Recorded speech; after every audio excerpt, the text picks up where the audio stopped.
कल्पना कीजिए एक ऐसा गांव जहां सोने का पहाड़ तो है, पर वहां के लोग भूख और प्यास से तड़प तड़प कर मर रहे हैं, क्योंकि सोने के इस पहाड़ के पास जाते ही वहां मौजूद खतरनाक सांप उन्हें डसकर मौत की नींद सुला देते हैं। ऐसा क्या राज है इस मायावी पहाड़ का, जिसके पास सोना तो है मगर फिर भी लोग उसकी चमक को छू तक नहीं सकते। तो चलिए आज हम जानेंगे इस रहस्यमय सोने के पहाड़ की पूरी सच्चाई और साथ ही उन लोगों की कहानी जो इस खौफनाक जगह से जूझ रहे हैं। कहानी की शुरुआत 1850 बीसी से होती है, जहां डेनियल नाम का एक अंग्रेज गांव के मुखिया से बीरपुर गांव के बारे में जानकारी लेता है। बीरपुर एक ऐसा गांव है जहां सोने का पहाड़ है, लेकिन गांव का मुखिया उसे बताता है कि जो भी वहां गया है वो कभी वापस नहीं आया। वहां राक्षस रहते हैं जो सबको मार डालते हैं और हमें उनकी लाश तक नहीं मिलती। इसके बाद हम बीरपुर गाँव को देखते हैं, जहाँ थंगला नाम का आदमी केवल अपनी जमीन पर काम करता है, जबकि बाकी लोग जमींदार के लिए काम करते हैं। जब सुबह होती है तो सारे लोग खेतों की ओर काम पर निकल जाते हैं, लेकिन थंगला अब भी सो रहा होता है। उसकी पत्नी गंगम्मा उसे जगाने की कोशिश करती है और भला बुरा कहती है,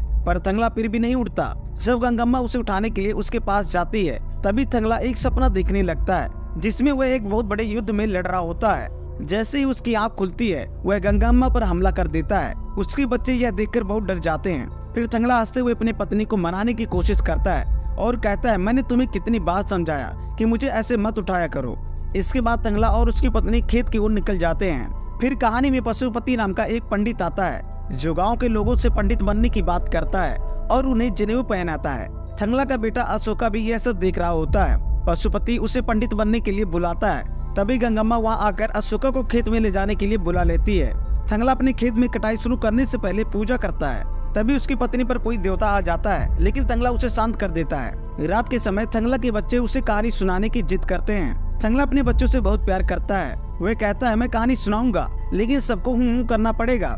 थंगला कहानी शुरू करता है। बहुत समय पहले की बात है, जब इस जंगल को पार करोगे तो एक नदी मिलेगी और उसके बाद एक पहाड़ आता है जो हाथी के आकार का है। एक दिन हमारे महाराज एक युद्ध जीत कर लौट रहे थे। तभी उन्होंने देखा कि कुछ लोग उस नदी से सोना निकाल रहे हैं। मेरे परदादा भी वहाँ सोना निकाल रहे थे। महाराज ने कुछ लोगों को मेरे परदादा के पास भेजा, लेकिन मेरे परदादा बहुत बड़े वीर थे। उन्होंने और उनके साथियों ने महाराज के सारे आदमियों को मार दिया। इसके बाद मेरे परदादा खुद महाराज के पास गए।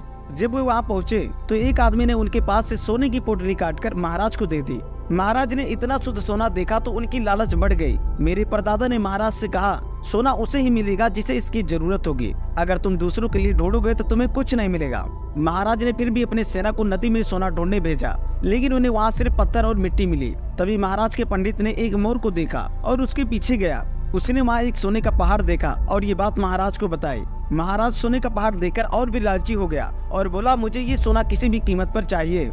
मेरे परदादा ने महाराज को समझाया कि सोने का पहाड़ विनाश लेकर आएगा, लेकिन महाराज ने उनकी बात नहीं सुनी। उन्होंने अपनी सेना को पहाड़ के पास भेजा, लेकिन जैसे ही सैनिक पहाड़ के पास पहुँचे, उन पर सांपों का एक झुंड हमला कर दिया। एक सांप महाराज को डसने वाला था, तभी मेरे परदादा ने उसे बीच से तोड़ दिया। सांप ने मेरे परदादा को भी डस लिया, लेकिन उन्हें कुछ नहीं हुआ। महाराज ये देखकर हैरान हो गए। मेरे परदादा ने बताया कि हमारा शरीर अब जहर का आदी हो चुका है, इसलिए हमें कुछ नहीं होता। फिर मेरे परदादा ने महाराज को बताया कि वहाँ एक मायावी औरत आरती रहती है। जब तक वह जिंदा है सोना कोई नहीं ले जा सकेगा। लेकिन महाराज की आंखों में अब सिर्फ सोना ही दिख रहा था। वह बोला, सांप हमारा कुछ नहीं बिगाड़ सकते। उसने अपनी सेना को फिर से भेजा। इस बार आरती ने माया से तीरों की बारिश कर दी, जिससे और भी सैनिक मारे गए। महाराज परेशान हो गया और उसने मेरे परदादा से पूछा, क्या इस माया वाली औरत को मारा नहीं जा सकता? मेरे परदादा बोले, मैं उसे मार सकता हूँ, लेकिन बदले में मुझे जमीन चाहिए जो मुझसे छीन ली गई थी। राजा ने कुछ देर सोचा और उसकी बात मान ली, क्योंकि उसे सोना चाहिए था। मेरे परदादा अपने आदमियों के साथ पहाड़ के पास गए। वहाँ बहुत से लोग मारे गए। अंत में मेरे परदादा ने सभी माया वाले लोगों को मार दिया। तभी आरती खुद सामने आई और उसने मेरे परदादा के सभी साथियों को मार दिया। लेकिन मेरे परदादा, जो एक बहुत बड़े योद्धा थे, वे आरती को पकड़कर बांध दिए। महाराज सोने के पहाड़ के पास गया। सोना हाथ में लेकर बहुत खुश हुआ। तभी पता चला कि वह सोना नहीं बल्कि मिट्टी थी। राजा गुस्से में वहाँ से जाने लगा और सोचा कि मेरे परदादा ने झूठ बोला था। मेरे परदादा ने कहा, आरती के पास सोने को मिट्टी में बदलने की शक्ति है, लेकिन महाराज ने उनकी एक बात भी नहीं सुनी। वहाँ से जाते समय पंडित ने राजा से कहा, शैतान मूली का सिर काट दो, इससे में असली सोना मिल जाएगा। जैसे ही राजा ने मूली का सिर काटा, आरती बहुत गुस्से में चिल्लाने लगे। तभी मेरे परदादा ने आरती पर हमला करके उसका पेट फाड़ दिया। आरती का खून जमीन पर गिरते ही वहाँ के कंकड़, पत्थर और मिट्टी सोने में बदल गए। राजा यह देखकर बहुत खुश हुआ, लेकिन उस दिन मेरे परदादा एक भी सोना लेकर नहीं आए। उसी दिन से मेरे परदादा को उनकी जमीन वापस मिल गई, जो आज भी मेरे पास है। जैसे ही कहानी खत्म होती है, गाँव का जमींदार थंगला की फसल में आग लगवा देता है। पूरी गाँव वाले आग बुझाने की बहुत कोशिश करते हैं, लेकिन थंगला कुछ नहीं कर पाता। सुबह होते ही जमींदार अपने आदमियों के साथ थंगला के पास आता है। जमींदार का मुंशी थंगला से कहता है कि उसे 20 पकौड़ा या 20 बोरी चावल देना होगा और उस पर ब्याज भी लगेगा। जब तक यह कर्ज नहीं चुकाता, उसे और उसके पूरे परिवार को जमींदार के यहाँ काम करना होगा। थंगला उस आदमी को पहचान जाता है जिसने उसकी फसल में आग लगाई थी। गुस्से में थंगला उस आदमी को मारने के लिए दौड़ता है, लेकिन जमींदार के आदमियों की संख्या ज्यादा होती है। वे सब मिलकर थंगला और उसके परिवार को बहुत मारते हैं। मजबूरी में थंगला का पूरा परिवार अगले दिन जमींदार के यहाँ काम करने लगता है। काम करने के बाद जब सभी लोग खाना खा रहे होते हैं, तभी एक आदमी आकर झुग्गी पीटता है। वह कहता है पीपल के पास तुरंत पहुँचो, ये अंग्रेजी सरकार का आदेश है। सब लोग वहाँ पर पहुँचते हैं। तुम सबको सोना ढूंढने में सरकार की मदद करनी होगी। यह वही सोना था जिसे थंगला के परदादा ने आरती को मारकर महाराज को दिलवाया था। सोना ढूंढने की बात सुनकर पूरा गांव डर जाता है और लोग भागने लगते हैं। मुंशी दोबारा गांव वालों को समझाता है, वहाँ कोई भूत प्रेत नहीं है। तुमको जितनी मजदूरी चाहिए सरकार सबको एक पकौड़ा रोज देगी। रात में ठंडा मौसम होता है, लेकिन थंगला सोना ढूंढने के लिए तैयार हो जाता है। गंगम्मा बहुत रोती है, लेकिन थंगला उसे समझाता है कि मुझे कुछ नहीं होगा, मैं सोना ढूंढकर कुछ ही दिनों में वापस आ जाऊंगा। अगले दिन गांव के 7-8 लोग और ब्रिटिश सरकार के अधिकारी सोना की तलाश में निकल जाते हैं। रास्ते में उन्हें एक भयानक जंगल मिलता है। पंडित कहता है कि उसे रास्ता पता है और इस जंगल के बाद एक बड़ी नदी आएगी, जिसे पार करने के बाद वे मंजिल पर पहुंच जाएंगे और थोड़ी देर चलने के बाद नदी के पास पहुंच जाते हैं। फिर वे मिलकर एक राफ्ट बनाते हैं। पंडित नदी में एक पत्थर डालकर बताता है कि पानी का बहाव सही है और हमें इसी दिशा में आगे बढ़ना चाहिए। सब लोग पानी में घुसकर नदी पार करने लगते हैं। कुछ दूर चलने के बाद थंगला को पानी में आरती दिखाई देती है, जिससे सब लोग डरकर जल्दी जल्दी भागने लगते हैं। तभी थंगला का पैर पत्थरों के बीच में फंस जाता है। पंडित उसे पानी से बाहर निकालता है, लेकिन उसका सारा सामान नदी में बह चुका होता है। थंगला बार बार एक ही बात करता है, मुझे अपने शरीर को मजबूत बनाना है। उसके इस व्यवहार से गांव के कुछ लोग डर जाते हैं। थंगला का बेटा अशोका अपने पिता से कहता है, बाबा आप जो हाथी के पहाड़ के बारे में कहानी सुनाते थे, ये वही पहाड़ है ना? थंगला डेनियल को बताता है कि उनके राजा ने हाथी के पहाड़ के पास से सोना निकाला था, इसलिए हमें वही चलना चाहिए। डेनियल को यकीन था कि वहाँ सोना जरूर होगा, क्योंकि चोल और टीपू सुल्तान जैसे लोग यहाँ से सोना निकाला करते थे। रात को थंगला डेनियल से कहता है, मैंने जो काम किया है उसके बदले मुझे मजदूरी चाहिए। डेनियल उसे कुछ पकौड़े दे देता है। सुबह पंडित एक मोर पकड़कर लाता है और कहता है जहाँ ये मोर बैठेगा वहीं सोना मिलेगा। वह मोर को उड़ाता है और जहाँ मोर बैठता है वे लोग कई दिनों तक खुदाई करते हैं, लेकिन उन्हें सोने का एक टुकड़ा भी नहीं मिलता। एक रात उनके तंबू में आग लग जाती है, जिसे वे मिलकर बुझाते हैं। सुबह होते ही सब गांव वाले बहुत निराश महसूस करते हैं। रास्ते में उन्हें एक सांप मिलता है और वे उसका पीछा करते हुए एक कुएं के पास पहुंचते हैं। थंगला डेनियल से कहता है कि यह कोई सुरंग नहीं है, लेकिन पंडित कहता है कि वह झूठ बोल रहा है, यह सुरंग है और इसके नीचे सोना छुपा हुआ है। पंडित और एक गांव का आदमी कुएं में कूद जाते हैं। कुएं के अंदर उन्हें शैतान मूली का सिर मिलता है, जिसे देखकर वे डर जाते हैं और बाहर निकल आते हैं।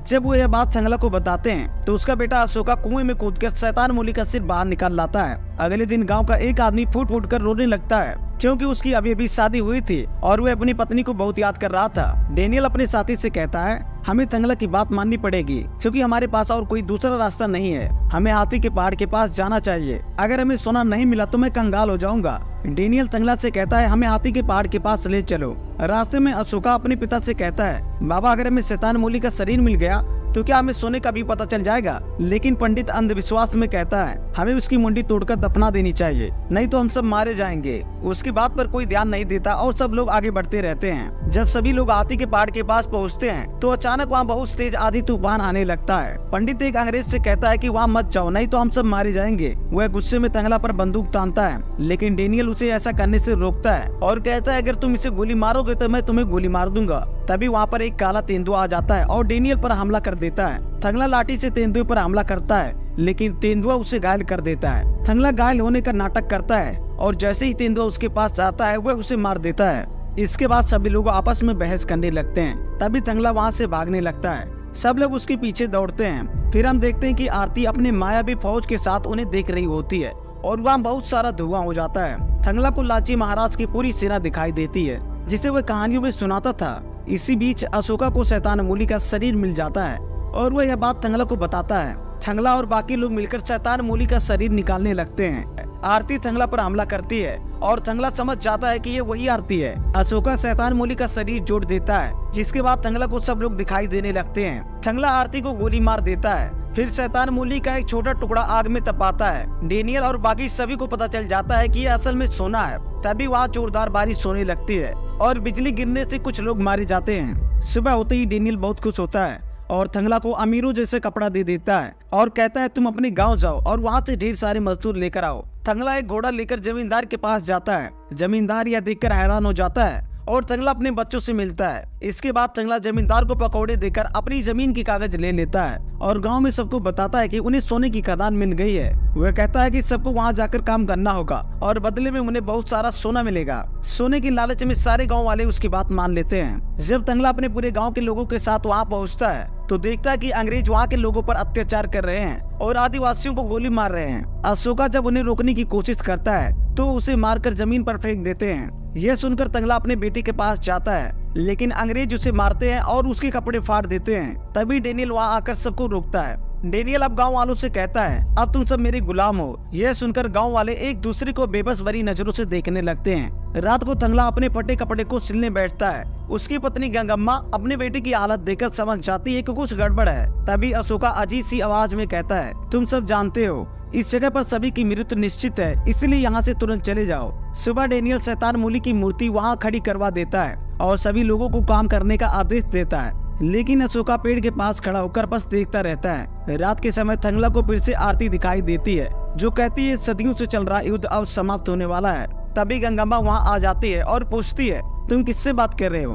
थंगला जवाब देता है आरती से जो सामने खड़ी है, लेकिन गंगम्मा को कोई नहीं दिखाई देती। वह कहती है यह तुम्हारे दिमाग का भ्रम है, आरती असल में यहाँ नहीं है। अगले दिन एक अंग्रेज को पहाड़ पर बहुत सारे सांप दिखाई देते हैं, जिससे वहाँ के सभी लोग डरकर भागने लगते हैं। इसी दौरान एक सांप थंगला के परिवार की तरफ बढ़ता है। थंगला उसका सिर काट देता है, लेकिन तब भी सांप उसकी बेटी को काट लेता है और वह तुरंत मर जाती है। लेकिन थंगला सभी को फिर से मोटिवेट करता है और कहता है हम सोने के बहुत करीब हैं, लेकिन अब उनके पास खाना और पानी खत्म हो जाता है। उधर डेनियल भी उम्मीद खोने लगता है और रात को अकेले पहाड़ तोड़ने लगता है। तभी अचानक चारों ओर अपने आप आग लग जाती है। सुबह थंगला जाकर देखता है कि डेनियल बेहोश पड़ा है। सभी गांव वाले वापस जाने का प्लान बनाने लगते हैं, लेकिन थंगला कहता है हम सोने के बिल्कुल करीब हैं और मैं तुम सबको आधा सोना दिलाऊंगा। रात में सभी लोग पत्थर के चारों ओर आग लगा देते हैं, जिससे पत्थर कमजोर हो जाता है। इसके बाद वे सभी पत्थर को तोड़ने लगते हैं। अचानक नीचे बहुत बड़ा गड्ढा बन जाता है और सब उसमें गिर जाते हैं। वहाँ वे देखते हैं कि एक बहुत बड़ा सुरंग बना हुआ है। सुरंग के अंदर जाने पर उन्हें सोने का पहाड़ मिल जाता है। सभी गांव वाले बहुत खुश हो जाते हैं और सोना तोड़कर बाहर निकलने लगते हैं, लेकिन तभी डेनियल सभी को मारने लगता है और कहता है सोने पर सिर्फ मेरा हक है। थंगला सबको बताता है कि तुम सब आपस में लड़ना बंद करो, ये सोना असली नहीं है। आरती ने हम सबको चमकने वाले पत्थर देकर धोखा दिया है। तभी आरती सबके सामने आ जाती है और हमला करने लगती है। लड़ाई के दौरान थंगला को याद आता है कि पिछले जन्म में वह भी आरती के साथ मिलकर सोने की रक्षा किया करता था, इसलिए अब वह आरती की तरफ से लड़ने लगता है और डेनियल को मार देता है। थंगला आरती से कहता है मुझे सब याद आ गया कि मैं कौन हूँ। वह आरती से रिक्वेस्ट करता है हमारे लोगों की भलाई के लिए हमें सोना ले जाने दो, हमें जीने के लिए इस सोने की बहुत जरूरत है। इसके बाद आरती थंगला को सोना ले जाने की अनुमति दे देती है। फिर थंगला सुरंग के अंदर जाता है और वहाँ असली सोने का पहाड़ दिखाई देता है। थंगला सोने का एक टुकड़ा लेकर बाहर आता है और पूरी गाँव वालों को दिखाता है। इसके साथ ही ये दमदार मूवी यहीं पर खत्म हो जाती है। तो दोस्तों अगर आपको वीडियो पसंद आई तो वीडियो को लाइक करें और चैनल को सब्सक्राइब करें। फिर मिलते हैं एक और शानदार कहानी के साथ, तब तक के लिए बाय बाय।